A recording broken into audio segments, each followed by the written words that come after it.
السلام علیکم ورحمۃ اللہ وبرکاتہ۔ اعوذ باللہ من الشیطان الرجیم،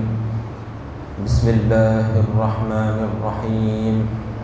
وَإِذْ جَعَلْنَا الْبَيْتَ مَثَابَةً لِلنَّاسِ وَأَمْنًا وَاتَّخِذُوا مِن مَّقَامِ إِبْرَاهِيمَ مُصَلًّى وَعَهِدْنَا إِلَىٰ إِبْرَاهِيمَ وَإِسْمَاعِيلَ أن طهرا بيتي للطائفين والعاكفين والركع السجود وإذ قال إبراهيم رب اجعل هذا بلدا آمنا وارزق أهله من الثمرات من آمن منهم بالله واليوم الآخر قال ومن كفر فأمتعه قليلا ثم أضطره إلى عذاب النار وبئس المصير۔ صدق اللہ العظیم۔ محترم حاضرین، ابھی جن آیات کی تلاوت کی گئی ہے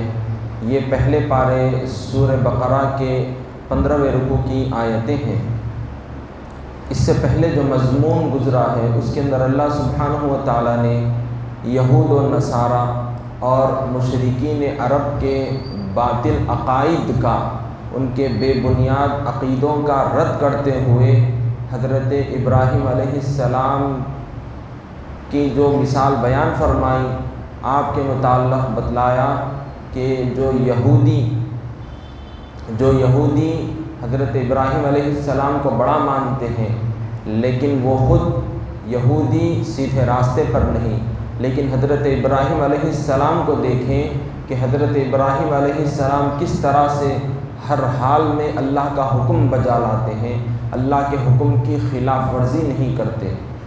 پھر بتلایا کہ عیسائی جو دعوے دار ہیں کہ حضرت ابراہیم علیہ السلام ہمارے بڑے ہیں، ہمارے دین والے ہیں، لیکن اللہ تعالیٰ نے یہاں پر حضرت ابراہیم علیہ السلام کے کیریکٹر کو ذکر فرما کر بتا دیا کہ تم جو دعویٰ کرتے ہو تمہارا دعویٰ بالکل جھوٹا ہے۔ حضرت ابراہیم علیہ السلام تو سچے نبی ہیں، اللہ کا جو بھی حکم ہوتا ہے اس کو بجا لاتے ہیں، اس کی خلاف ورزی نہیں کرتے۔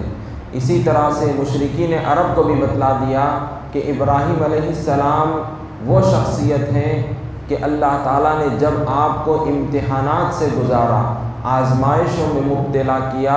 تو آپ ہر امتحان میں کامیاب ہوئے۔ اللہ رب العزت کی ہر آزمائش میں آپ کھرے کھرے اترے اور اللہ تعالیٰ نے جو جو حکم آپ کو دیا ہر حکم کو بجا لائے، کبھی اس کی خلاف ورزی نہیں کی۔ اللہ نے حکم دیا کہ آپ اپنی بیوی کو، چھوٹے سے معصوم بچے کو سنسان جگہ پر، جو کہ آج کعبۃ اللہ شریف جس جگہ پر موجود ہے، تو آپ کے زمانے میں بالکل گنجان سنسان جگہ تھی، اللہ کے حکم کے مطابق آپ نے وہاں پر چھوڑ دیا ان کو اور اس کی خلاف ورزی نہیں کی ہے۔ جب بیٹے کو قربان کرنے کا حکم دیا اللہ نے تو آپ اس کے لیے بھی تیار ہو گئے۔ تو الغرض حضرت ابراہیم علیہ السلام اللہ کے نیک سچے بندے اور اللہ کے پیارے نبی ہیں، خلیل اللہ ہیں۔ تو جو لوگ حضرت ابراہیم علیہ السلام کو اپنے دین والا مانتے ہیں تو وہ دیکھ لیں کہ ابراہیم علیہ السلام تو اللہ کے سچے بندے ہیں، آپ کبھی اللہ کے حکم کی خلاف ورزی نہیں کرتے، اللہ کی نافرمانی نہیں کرتے، بلکہ اللہ کے ہر حکم کو بجا لاتے ہیں۔ اور جب آپ نے ہر حکم کو بجا لایا تو اللہ تعالیٰ نے آپ کو لوگوں کا امام بنایا، آپ کو پیشوا بنایا۔ چنانچہ آپ کی نسل میں ہزارہا نبیوں کو پیدا فرمایا، ہزارہا نبی آپ کی نسل میں تشریف لائے۔ آپ کی نسل سے ہی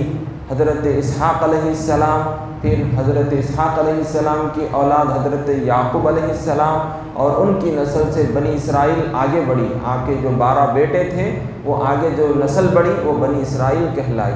تو اس میں کئی ہزار پیغمبر تشریف لائے، اور حضرت ابراہیم علیہ السلام کے دوسرے صاحبزادے حضرت اسماعیل علیہ السلام تھے، جن کی نسل سے اللہ تعالیٰ نے آخری پیغمبر خاتم النبیین حضرت محمد عربی صلی اللہ علیہ وسلم کو پیدا فرمایا۔ یہ شرف آپ کو بخشا، یہ عزت سے آپ کو نوازا۔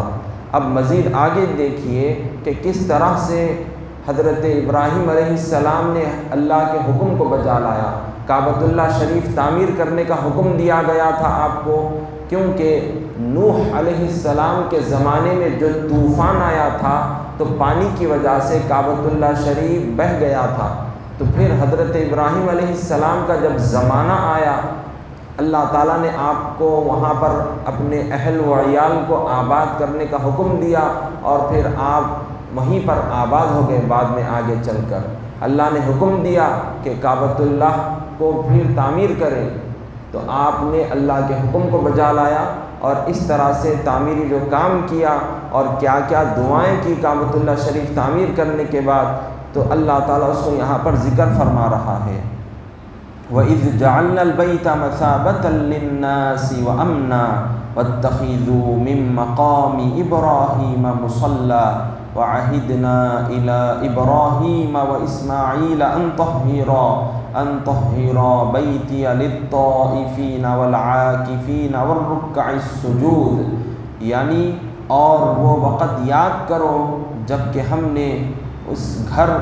یعنی کعبۃ اللہ شریف کو لوگوں کے لیے اجتماع اور امن کی جگہ بنایا، اور حکم دیا کہ مقام ابراہیم کو نماز پڑھنے کی جگہ بنا لو، اور ہم نے ابراہیم اور اسماعیل علیہ السلام کی طرف حکم بھیجا کہ طواف کرنے والوں اور اعتکاف کرنے والوں اور رکوع اور سجدہ کرنے والوں کے لیے اس گھر کو پاک و صاف رکھو۔ کہ حضرت ابراہیم علیہ السلام نے اللہ کے حکم سے کعبۃ اللہ شریف کی تعمیر فرمائی، اور پھر اللہ تعالیٰ بتلا رہا ہے کہ یہ کعبۃ اللہ شریف ہے کیا چیز، یہ کیسی جگہ ہے، تو بتلایا جا رہا ہے کہ لوگوں کے لیے امن کی جگہ ہے، جانوروں کے لیے امن کی جگہ ہے، نباتات جھاڑ پیڑ پودے ان کے لیے امن کی جگہ ہے،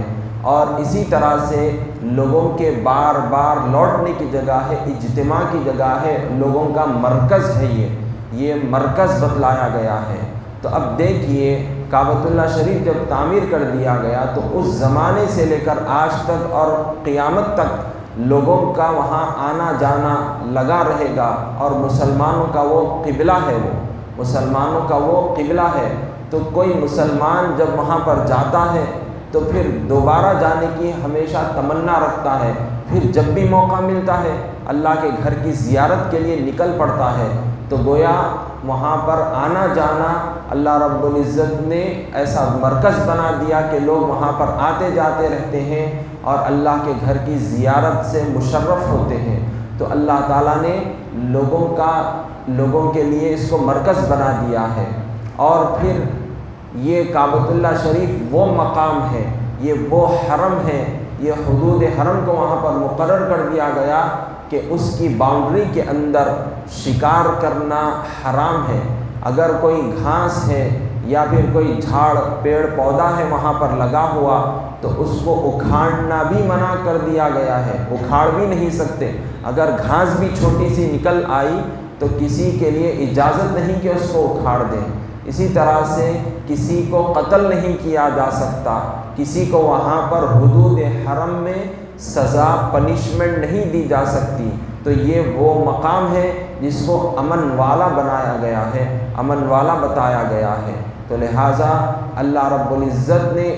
کعبۃ اللہ شریف کو ایسا مرکز بنایا کہ لوگ وہاں جانے کی آرزو رکھتے ہیں، اور جو ایک بار جاتا ہے تو بار بار جانے کی تمنا رکھتا ہے اور بار بار آتا جاتا رہتا ہے، جس سے اس کے آنکھوں کو اور اس کے دل کو، اس کی روح کو بڑا سکون چین نصیب ہوتا ہے۔ تو اللہ تعالیٰ نے یہ وہ مقام بنایا ہے۔ پھر بتلایا گیا کہ حضرت ابراہیم علیہ السلام جس پتھر پر کھڑے ہو کر کعبہ شریف کی دیواریں اٹھا رہے تھے، ایک پتھر تھا جس کے اوپر آپ کھڑے ہو گئے تھے، جیسا جیسا دیواریں اوپر ہوتی جا رہی تھی تو اسی لیول سے یہ پتھر معجزے کے طور پر اوپر اٹھتا جاتا، جیسا کہ ہم یہاں پر بمبو وغیرہ بن کر جو ہے تڑکا وغیرہ لگا کر جیسا تعمیر کرتے ہیں، دیوار اٹھاتے ہیں، تو وہاں پر کوئی تڑکے وڑکے کی ضرورت نہیں تھی، بلکہ جس پتھر پر آپ کھڑے ہو گئے تھے وہ اللہ کے حکم سے وہ خود بخود اوپر اٹھتا جا رہا تھا، اور اس طرح سے آپ نے کعبۃ اللہ شریف کی دیواروں کو تعمیر کیا، اور جس پتھر کے اوپر کھڑے ہو گئے تھے اس پر آپ کے پاؤں کے نقش پڑ گئے، اس کے نشان بیٹھ گئے، اور آج بھی وہ موجود ہے کعبۃ اللہ شریف میں۔ اور اس کے متعلق بتلایا گیا کہ حضرت عمر فاروق رضی اللہ عنہ کی چاہت تھی کہ اس جگہ پر جو ہے نماز ادا کی جائے، چنانچہ اللہ تعالیٰ کا یہ فرمان قرآن کریم میں نازل کر دیا گیا، بتلایا گیا کہ وَاتَّخِذُوا مِن مَقَامِ إِبْرَاهِيمَ مُصَلًّى، کہ مقام ابراہیم کو نماز گاہ بناؤ۔ تو اسی لیے جو حج ادا کرتے ہیں، حجاج کرام ہوں یا عمرہ ادا کرنے والے ہوں، جب طواف مکمل کر لیتے ہیں، 7 چکر لگا لیتے ہیں، مکمل کر لیتے ہیں، تو 2 رکعت نماز مقام ابراہیم کے پاس پڑھنا واجب قرار دیا گیا ہے۔ تو یہ وہ عظمت والا مقام ہے۔ تو اس سے یہ مسئلہ بھی ثابت ہوتا ہے کہ انبیاء علیہ السلام کے جسم سے جو چیز چھو جاتی ہے، مس ہو جاتی ہے، یا ان کے جسم سے کوئی جزء ان کا جو حصہ ہوتا ہے تو وہ متبرک ہوتا ہے، خیر و برکت والا ہوتا ہے۔ اسی لیے حضور اکرم صلی اللہ علیہ وسلم کے جو